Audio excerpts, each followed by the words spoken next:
Welcome to this week's EMBN show. We've got a packed show coming up this week, and it's all about racing. And even better than that, I'm joined by Martin Ashton. Well, I don't know if that's better or not, Chris, but we've also got all the news. We've got the tech. We've been looking at what you guys have been getting up to. And of course, we've got the bike vault. It's going to be a great show. Yes, nice.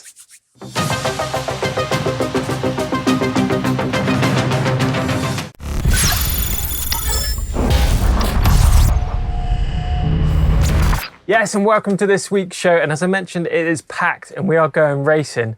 And I'm not too hot on my racing, to be honest, but I'm joined by Martin Ashton, and I know he knows his stuff about racing. So tell me more, Martin. I'm pretty excited about this. Yeah, Chris, thanks for having me on the show this week. I love seeing some EMBN action. I've got a fantastic e-bike myself at the moment that I'm absolutely loving. Slightly different to the normal e-bike. It's throttle assist, so...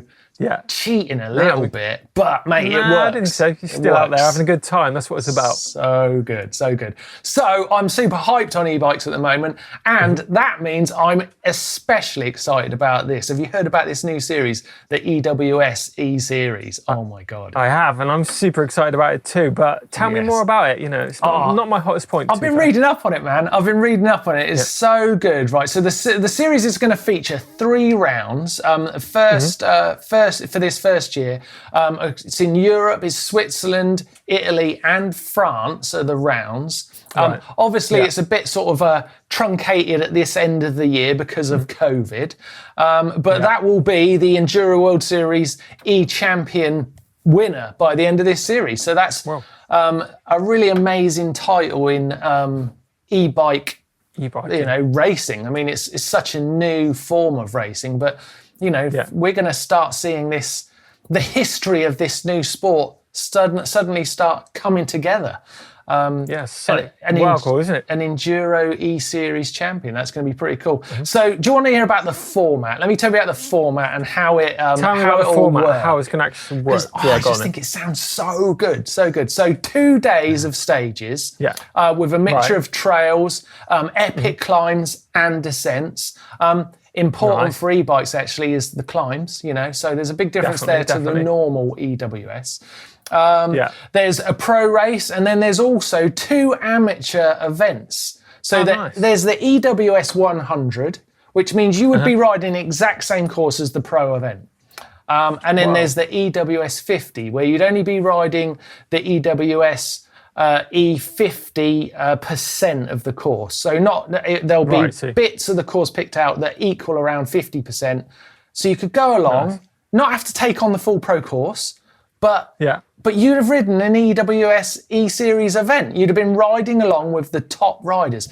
And think about it. I think that's super cool, isn't it? This is amazing because in e-bikes, you know, some of the riders you could be riding with are going to include past, you know, legends. Nicolas Villois. How do you say it? I say Villois. Nico Villois. Yeah, of course, Tracy Mosley. Yes. All these big downhill, you know, legends of the sport are all going to be there as well. So it's super cool to see. And I think, as you mentioned, making it accessible for those amateurs to go and ride out those legendary stages as well. I think that's super cool, isn't it? That's one of the best things about EWS as a whole, I think. It's one of the great things about the events.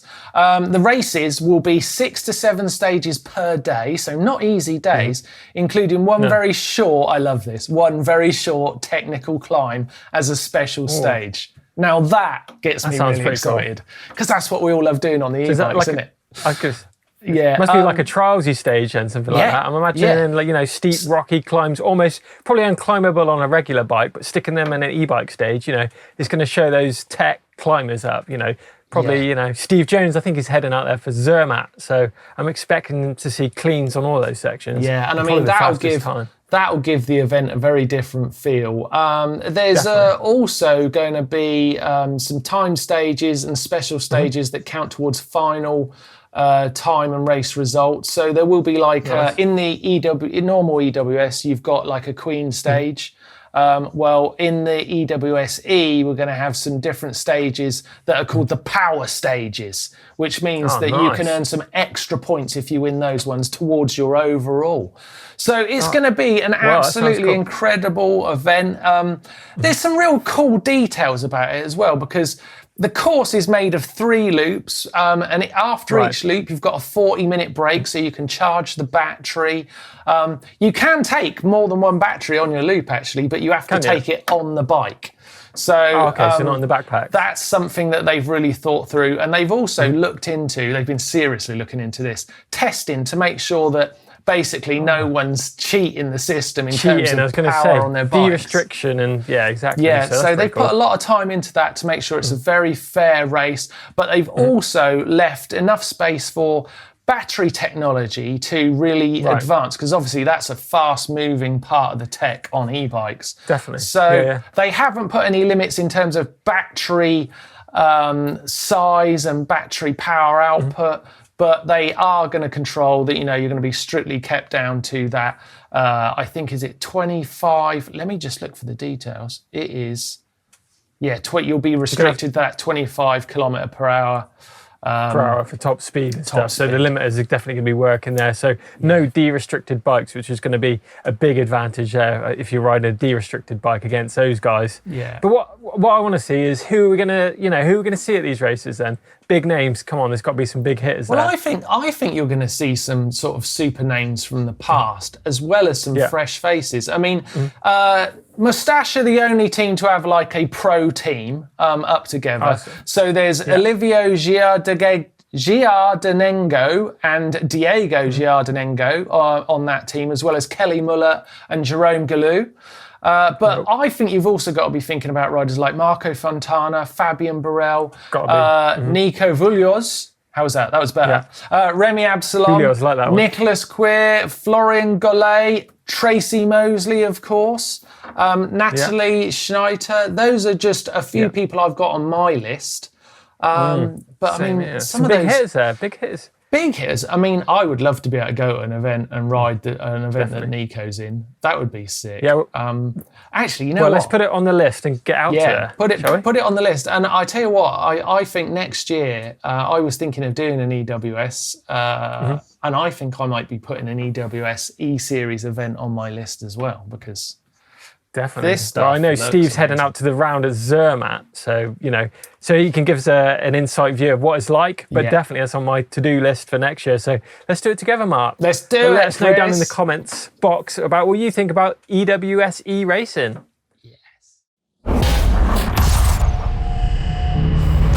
Right, now it's time to see what the latest news is. Chris, what are we starting with this week? Well, we're going to kick things off with the e-bike festival out in Verbier. Now, they host the Tour de Mont Blanc race, which Steve and me headed out to last year, and it was an epic event. But sadly, we haven't got to ride it this year due to the current regulations. But as I mentioned, it's an epic loop. It's got more than 300 kilometres of riding there, 16,000 metres of ascending and descending across the Alps. Now, it was an epic route, but a little bit of a different route this year. But the results, well, we've got the women first, and we've got Team High Bike in first place. This was Nadine Spare and Laure de Sanders. Second, we've got Team Trek, who were last year's winners, with Natalie Schneitner and Tracy Mosley. And in third, we've got Team Specialised with Hannah Barnes from the UK and Daniela Mitchell. And in the men's... Wow. Yes. Tracy's not going to be happy. No, she's not, isn't it? It's good to see Hannah Barnes out there this year. She wasn't there last year. Yeah. And in the men's, we've got last year's winners, which was Florian Goulet and Oliver Grossrider. Second, we've got Team Bosch, Gustav Wildhaber and Zacharias Johansson. And in third, we've got Marco Fontana and Kenny Muller. Now, I know Marco was really keen for this event, and he was pushing pretty hard last year. So surprised not to see him up there at the top, because I know he's been spending loads of time on his e-bike. But check out some of the images as well. It is an absolutely amazing loop. But I hear those guys have been, they might be doing a bit more than this next year, Mark. Is that right? Yeah, the organisers of the Verbier e-bike festival, they're going to be stepping it up next year and into 2022, where it looks like, I've only just been telling you about the EWS-E series. Yeah. Now they're talking about having an EWS World Tour. Wow. So the Verbier event would be part of it. That would be happening in August. Yeah. But there'd also be 2 other rounds, one in Flachau in Austria and one in Teens Val d'Isère in France. So some amazing events just popping up to make EWS-E and e-bike racing in general just look like a very interesting sport in its own right, which I think is fantastic. Yeah, definitely. But, yeah, it's looking like a world tour's on the way too. Yeah, we've got world championships, world tours, it's all going off, isn't it, in the e-bike world? So good to see. Mad. Very cool. But we've got some new bikes as well. So we've got Yamaha have just released some new full suspension bikes. Now, last year or the year before, they were just hardtails, but they've introduced a couple of full suspension bikes into their lineup. We've got the YDX Moro and the YDX Moro Pro. So they've got a couple of new modes as well on the motors. We've got the Yamaha PWX2 motor, but they've added an auto mode into this, much like the Bosch eMTB modes, which is going to adjust to how hard you're pedaling and the cadence as well. So it'll go all the way from eco all the way to turbo in just one mode. So it's like an intelligent, almost like kind of like an automatic gearbox on a car. It knows where it needs to be and how much power to put in. It's got a 500 watt-hour in-tube battery, 27.5 wheels on there, and it's got three sizes, small, medium and large, and some pretty interesting geo on there. 66.3 head angle, 70.3 seat angle, and the reach for the large is 478 down to 388 for the small. But it's so good to see some full suspension e-bikes coming from those guys, because that Yamaha unit is a pretty powerful unit, pretty reliable too, and I think mixed up with a good frame, that geometry on it, definitely onto a winner. Yeah, I really like the look of that bike, man. It's cool, I mean, coming from moto, I really love just that Yamaha are involved. Yeah. I've always thought it was great, but to see them with a full sus bike, that is very cool. And that e-moto they've been working on looks pretty interesting as well, doesn't it? You've seen that, the motocross bike they're doing, that's due for launch pretty soon as well, I believe. So pretty interesting that looks like a lot of fun. Definitely. Coming up this week on eMBN, we've got a packed week of content as always. And on Friday, what have we got, Mark? Well, on Friday, it starts really well. I love this. Worst eMTB advice ever. I think I should have probably presented that. It's a good one. Definitely be sure to check that one out. But on Sunday, we've got electric scooter versus e-mountain bike. Now, you might be thinking electric scooter, but this is an off-road monster versus the e-mountain bike. Now, the off-road scooter I use is capable of 35 mile an hour, so it's not your average scooter, and that was a pretty interesting day. And on Monday, we've got all the details about the lifetime of an e-bike battery, how long it's going to last, what you should be doing with it, and everything you need to know about your e-bike's battery. Oh, that sounds cool, man. That is something I really want to know about, because at the moment I'm charging this battery up. I don't know if I'm supposed to run it down completely, or if it's okay to just use it for a little bit, then recharge, top up. Man, it terrifies me because it's one of the most valuable bits of the bike. They're pretty expensive, but yeah, be sure to check that one out coming up on Monday.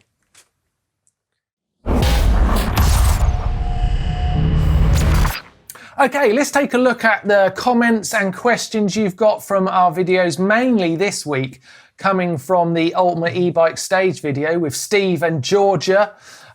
It was a great video. He tried to make a bit of a level playing field for this stage, and it created a great bit of content. A lot of fun. Very cool. But it got some good comments too. Trying to beat those featherweights. Pretty hard work on the e-bikes. That weight makes a massive difference. We've got Paul Bygrave getting involved. He's saying, great stage, but you just know that Steve is never going to beat Georgia, but still great fun to watch. And it was an amazing video, wasn't it? It was very cool. Chris Edwards also came in and said, absolutely superb. Such an exciting new era of MTBing, referring to all these new races. He says, I wish I was around 20 years ago. I would have made it my go-to sport. Me too, man. Me too. Definitely. It's pretty exciting times, isn't it? Pushing those limits and seeing what's possible on these new bikes. Sort of blurring all those disciplines into ones, you know, those big extreme climbs, trialsy sections, downhill stuff. It's amazing to see, isn't it? But we love hearing from you guys in the comments as well. So don't forget, after every video you watch, drop us a comment down in the box below. Right, it's time for Climb of the Week to see what epic climbs you guys have been doing on your e-mountain bikes. What we got this week, Mark? I love this. Now, this is pretty cool. Coming in from Caroline. This is Sam, who's 5 years old, and he rode to the top of Snowdon's summit with his dad using a shotgun front-mounted seat. So Dad did a lot of the riding. He was riding a high bike 10.0 X-Duro. It's super cool and really shows that what an e-bike is capable of. Can you imagine doing that on a normal mountain bike, shotgunning your kid to the top of Snowdon? Oh my God, that's crazy. Even just riding around, I think, with a kid on a standard bike is a hassle, isn't it? I remember back in the day towing trailers around in kids' seats on a standard mountain bike, and any slight incline, let alone Snowdon, was, you know, making me sweat a load. It's pretty full on, but that's pretty cool, isn't it? You can get to the top of Snowdon with your kid on the top tube. Impressive stuff. What a journey to have been on with your dad. Absolutely amazing. Definitely. Right, it's time for my favourite part of the show, where we go out and about to see what you guys have been up to on your e-bikes all over the world. Where are we going first, Mark? First one is from Paul in Essex. Nice. He's been out on a big ride, man, on his Levo, over 100 miles. He says, on Sunday, I left at dawn to take on the challenge of doing 100 miles on one 700 watt-hour battery. Now, he's 73 years of age, he weighs 68 kilograms, and with the standard 2020 Levo comp, except that his eco percentage is reduced to 25%. He took on the ride. It took 9 hours, 41 minutes, and not surprisingly, he said he slept very well that night. That's pretty crazy, isn't it? That's miles on one battery, 100 miles. Nice that. Oh, nice. So next up, we've got Ian, who's riding his Carrera Vulcan E, and he found this epic waterfall up in Snowdonia en route to climbing up to the summit of the Drum. Nice. Proving again, you don't need to spend loads of money to get out there and enjoy some of these adventures on your e-bike. So nice work, Ian. Yeah, absolutely. Also, Yo from Bristol's been in touch with this cool bike cave he built. For not a lot of cash actually, but it looks great. It's a nice job. He's got a Cube Stereo hybrid and his 2020 Giant 4E in there. It's looking good with all the logos too. Looks nice, that. Definitely got eMBN, GMBN in there. Nice work. Absolutely. Wow, we've got a nice little video here from Janos. He's having a little bit of a lie down here. He's riding a white E150 RS in the Surrey Hills on the thick and creamy trails. He says, I was riding down on thick and creamy in Pitch Hill and went over the bars. He's got a hematoma in his left shoulder and cracked ribs. Glad he's all geared up, otherwise it could have been way worse. Well, you know what, Chris? It really could have been worse, because thank God he realised that his keys had come off of his pocket in the crash. Because look, he goes back and it's like, my keys. Yeah. But that's his car keys and everything. Oh my God, it could have been worse. Getting back down to your car and not being able to get into it after a massive crash like that. That would have been a bad day out. We've all done that one. We've all done that one. Good catch there, Janos. Nice.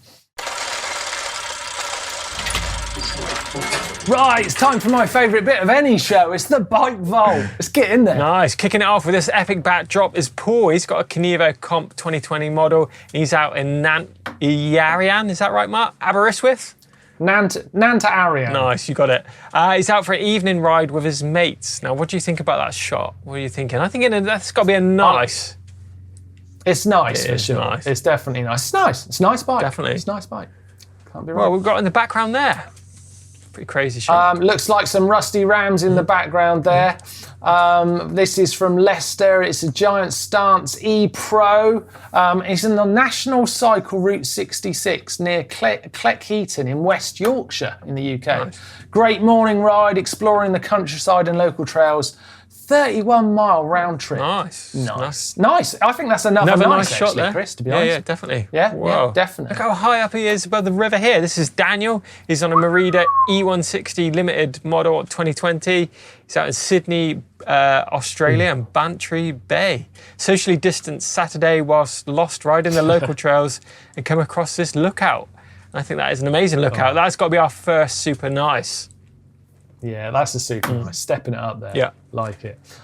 Next one, gotta be New Zealand. Definitely. Mark's Rocky Mountain Instinct C70 in Akaroa, New Zealand. Great loop track that runs around the back of the hills and back into Akaroa. Nice. Oh. What do you think? Is that nice?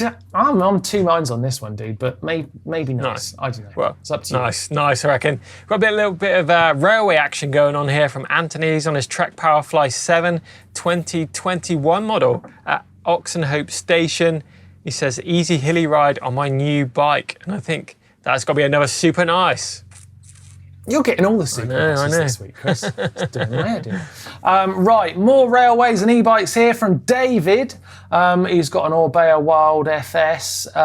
This is in Snaffell Summit on the Isle of Man. Nice. My mate and me climbing up to Snaffell Summit. up a sheep trail that would be impossible on a normal MTB, isn't it? Always the way with e-bikes. 5 weeks into e-bike ownership and can't see any reason to ride an analog bike again. I'm giving it a super nice, Chris. I want a super nice. Nice, yeah, you have it, Mark. You got it. You got a super nice there. Well, we're out on the beach here with Kevin. He's got a Giant Rain E+1 Pro. He's in Coffs Harbour in Gallows Headland. This is a solo ride to see how far he could get from his new bike. 125 kilos and rode 51 kilometers with 400 meters of elevation and got home with 5% battery left. Now that's pretty good range, and I think that has got to be another super nice, Mark, there. Yeah, definitely. I'll tell you what I'm not enjoying, Chris, is how everyone's telling me how much they weigh compared to what their bike's got in terms of power. Because does that mean I'm supposed to be telling everyone what I weigh? No, it's an important thing, weight on range and how far you're going to go and things, but it's not that important at the end of the day. It's all about I just put heavy. Getting out there and having fun. That's what it's about, putting a smile on your face. Absolutely. As Alex is doing, way up in the hills here with his S-Works Turbo Levo SL, nice Santa Monica Mountains, going for a sunset ride. That is a super nice. Definitely, super nice. That's beautiful. Well, we've got one close to home with this one. This is Patrick. He's on a 2019 Specialized Levo. This is a woman's specific model and the Quantock Hills in Somerset. Getting a bit of fresh air on a Sunday evening. I think that is a nice shot. That's nice. That is nice. And this one here, bit of snow left in this shot. This is from Alice in where is he? In Slovenia. He's on a Norco Slight VLT2 2019. It's in the Kamengora Peak near Postojna town. In Slovenia, like I said. Riding trail from Kamengora Mountain via Postojna in Slovenia. Well, I think just for the names of the towns, it's a super nice. It's got to be, hasn't it? Right, so that's a absolutely bike vault over. So it's who's your bike of the week? Yeah, bike of the week. I don't know. There's some good entries this week, isn't there? We're getting some strong entries every show. It's getting upped every show. The level of the photography and the bikes. But I think, well, I don't know. Leicester, I think, with his Giant, those rusty Rams, nice moody sky in the background, great contrast with the bikes there. I think that's got to take it. Do you agree, Matt? No, because he only got a nice, but there you go. If you're making up for it, give him bike of the week. Why not?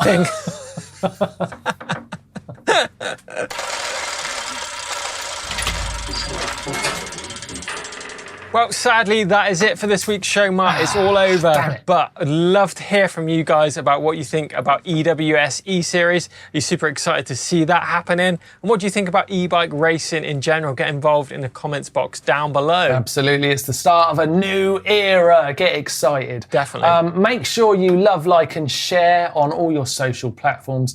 Don't forget to subscribe to EMBN, of course. And I guess until then, Chris will definitely see you next week, but I might not, because I don't know if I've passed the test.